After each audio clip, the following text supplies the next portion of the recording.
Tonight we talk about unusual Gibson finds.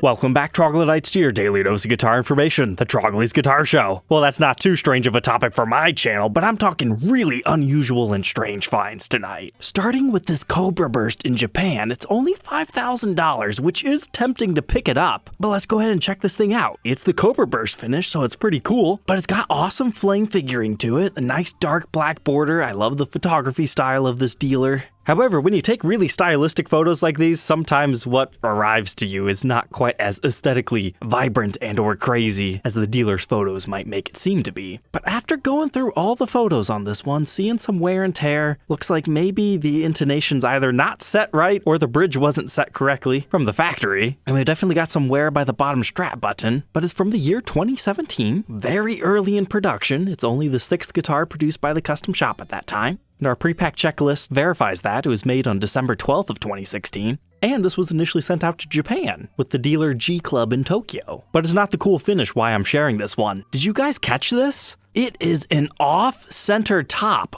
but it's not like my really cool 20th anniversary natural Les Paul Custom where the top is slightly jagged, you really don't see it. This is purposefully done diagonally, and on this finish and staining, it kind of works in my opinion, because at first I just thought we had like some weird mix match between a chevron and a reverse chevron flame, and somehow they just made it kind of look like it was going diagonal in both ways. But no, that's just them slapping the boards this way rather than this way. And I have never seen Gibson do that before, and I don't even think you could made-to-measure custom order that. I mean, maybe you could. I guess I've never asked, but usually they kind of shy away from doing weird stuff like that. But a Japanese dealer, they must have been able to get away with it. So if you could deal with a few little condition issues, because this one was played, you're not necessarily looking for 100% perfect. I mean, it's got all the paperwork, and you want something unique, yeah, this thing is a find.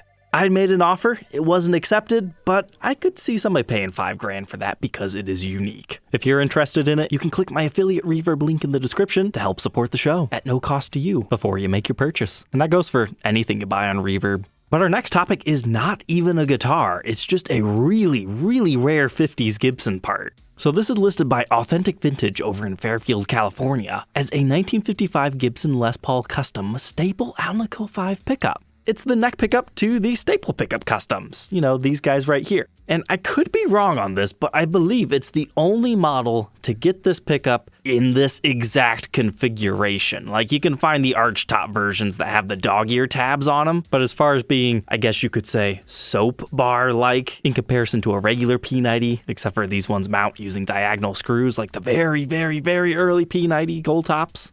But these are really good photos of one of these. You never get to see these things up close because a lot of people don't understand. They're much deeper than a regular P90. This photo doesn't really do you justice. It's this photo. Do you see how long these screws are? You have to have an extra deep route for these pickups. So that's why if you just get like a P90 routed Les Paul and you think you can slap one of these vintage ones in there, you're gonna have a bad time. Now, not all modern Alnico 5 pickups are created the exact same way as the original, so definitely check to see. So needless to say, finding one of these outside of one of those guitars is incredibly rare because most people aren't stupid enough to take them out, if we put it quite candidly. At least not nowadays. So you have to find one that was abused early on in the days when people wanted humbuckers and everything, or wanted to convert it into the new model that has 3 humbuckers, get the PAF tones. They don't want these jazzy pickups in it anymore. But even if that is the case and it was modified in the olden days, you have to hope that they didn't just throw the thing away. Honestly, where a lot of these probably come from, maybe parts guitars. You know, somebody bought it used from a buddy back in the 60s just to put in their D'Angelico or whatever that they were using, or lawsuit era guitar. But whenever one of these pops up, they're usually pretty darn expensive. It's $2,000. Yeah, I really don't know how much they're worth. I usually see them sell between like $800 and $2,000-ish. But since I'm not personally restoring a guitar, that price point doesn't make sense for me just to have it sit on a shelf. Although I think it would be really cool to own an original Alnico 5 staple. But kind of piggybacking off of the Alnico 5 pickup, here's an interesting model you don't see too often. It's a 70s ES 350T. Like everybody knows about Chuck Berry's 350T. Well, after Gibson reissued it anyway. But it was right around that time that I realized, oh, they did one in the 70s. It's a little bit different than your vintage counterparts, but they're generally relatively affordable in comparison. Like at the time, you could get them for like $3,500 to $5,000. But I thought this one was fascinating because of the pickups that somebody had replaced in here. They kind of look like the Gibson P94s, as far as having pull pieces in the middle anyways, but they actually look probably more like Gretsch pickups would be my guess. Ah, looks like they're boutique USA made pickups, wound by Pete at Vintage Vibe Pickups.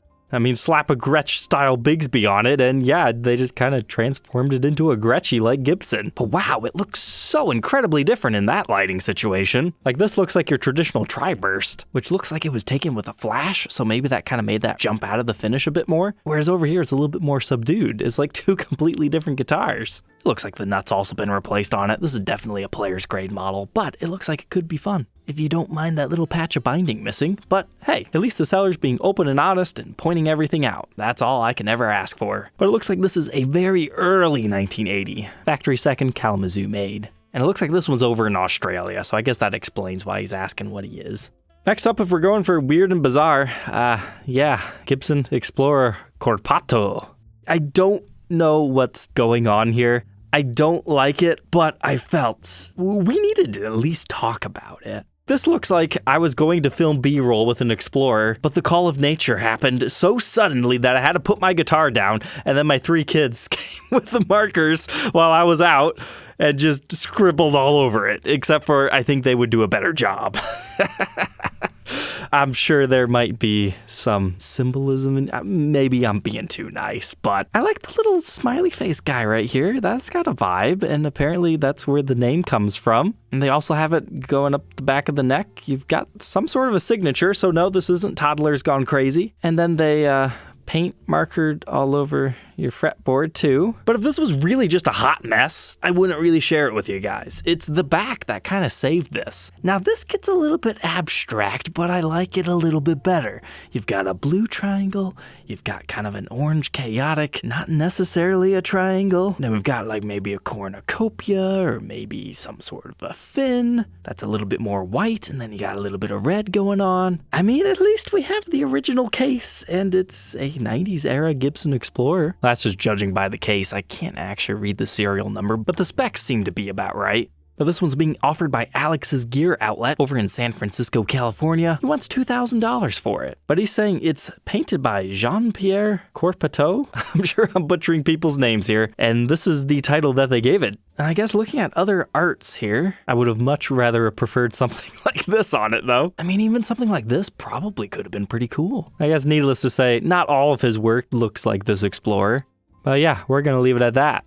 But now let's play a little bit of detective on this Les Paul Deluxe Standard. So I clicked on this listing when I first saw it thinking, okay, somebody has modified a Les Paul Standard to have Bigsby, to have dot inlays, swapped out all our plastics. And sure enough, that's exactly what I think this is. It was very well and professionally done, because I mean, the tuners have been replaced, but the finish is looking okay for the most part. It's heavily aged. We got a non-original case. But then I got a little bit confused because that's not what the seller's necessarily saying. So he was told this was a custom order as a deluxe standard, which he states refers to it meaning as it was ordered with humbuckers. Okay, so there is a little bit of truth behind that. Before the Les Paul Standard became a big model line production thing again around 1976-ish, you could find custom ordered standards, which were just deluxe with full routed humbuckers. They're not as rare as some people make them out to be. It's either that or they just trade hands quite often on the used market. But then the story goes he claims it's a factory Bigsby, but then he's changed and altered it quite a bit. With new tuners, okay, we saw that. Bare knuckle pickups, Bigsby with vibramate thing, and it weighs over 13 pounds. This is what I really hate about online guitar selling. There are people who have no business selling vintage guitars, and they make up these crazy wild stories and people believe when they buy it, and then they go to sell it, and they have the same story, and then I have to go, no, you got told a bunch of falsehoods. Now, unfortunately, I don't have enough to go off of to fully verify the story, but looking here, I really highly doubt the Bigsby is stock. I mean, he told us it was a Vibromate, which means it has stop bar studs, so that part of the story can't be correct. You want to know what's really hilarious about these photos, though? Both of these angles don't show another modification. Like, you'd have to be eagle-eyed to see it here and be a little bit more astute to view it in this photo, but there's an added mini toggle switch right here. So that's one of those things where if you open up a reverb case saying, hey, the seller didn't disclose this, it kind of gets dicey because it wasn't like in your face shown. But okay, we can basically say everything on the guitar has been replaced except for maybe the plastic pickguard and the poker chip and switch tip. But here's the thing, we do have fret nibs, and from the few available photos, I can't see any like filled in trapezoid inlays switching it into dots. So that would mean somebody would have had to have replaced the fretboard. It could be possible it was a factory ordered standard with a dot inlay fretboard, but it's been so heavily modified by everything else over the years, any premium and or novelty collector factor to that guitar has unfortunately been lost, because there's too much else that's been changed and modified to really be able to believe a story like that. I thought it was kind of cool anyways. This next one is actually a really nice opportunity for somebody. It's offered over in Sweden. It's one of those Gibson Les Paul demo guitars that Gibson would send out to their top dealers. We talked about them in this episode where you can plug the pickups in and out. And I was also talking in that episode how the Les Paul Custom was so rare, I've only ever seen one. Now, since that has aired, I've seen quite a few of them. They're not as rare as I initially thought. In fact, I was actually just recently offered one of these that had all the pickups, including like an extra pickup set or two, which I'm still hoping we sealed the deal on. I'm not really quite sure what happened to that. We were emailing back and forth. Sometimes my messages end up in people's spams and it just ruins the deal. But about a couple days after, another one of these things showed up, because the one I was being offered was also refinished, because these just shipped from the factory as unfinished husks, essentially. They were very bare bones. They were only trying to demo the pickups, which I wasn't really too keen on. I would rather have one how it shipped from the factory, but it had all the pickups and the price was okay. So I thought, all right, even if I find a cleaner one later on, at least I'd have the pickups. But this one, somebody did a no-no in a collector's eyes. Like, yeah, they gave it a cool finish. This one's actually got a surprisingly nice flame top, but they solidified it. You can no longer change the pickups out. So you're probably questioning, like, how do you know it was one of those demo ones then? Well, this. They've got giant mahogany plugs in the back. You might be able to route it out and restore it back to original spec, sand it down, but at this point it's ruined anyways, so you might as well just enjoy it as a kind of hacked up Les Paul Custom. I'm honestly surprised this thing has lasted as long as it has. Like, even if this finish is awful and you need to have it semi-professionally redone, I still think it's worth it. You can hide a lot of sins under a couple of fancy veneers or a solid paint job. And this case that they're giving it to you in, it is error correct and actually worth a decent amount of money. So consider that me throwing you a bone if you're looking for something kind of cool and rare to gig.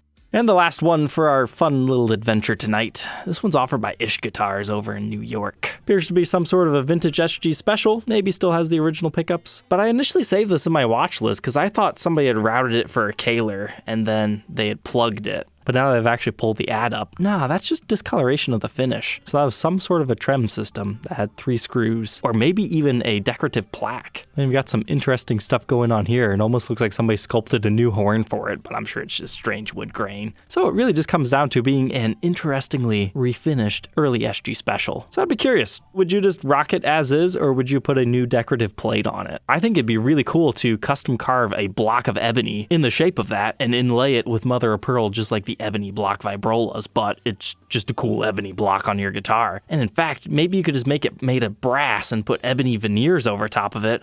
That way, if the guitar neck dives, you've got this additional heft to it. So there you go. Add that to your ways of getting around neck dive on SGs. And then, some of our binding is just missing.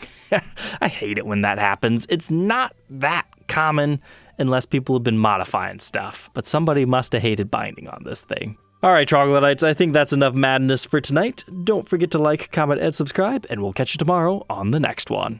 Take care.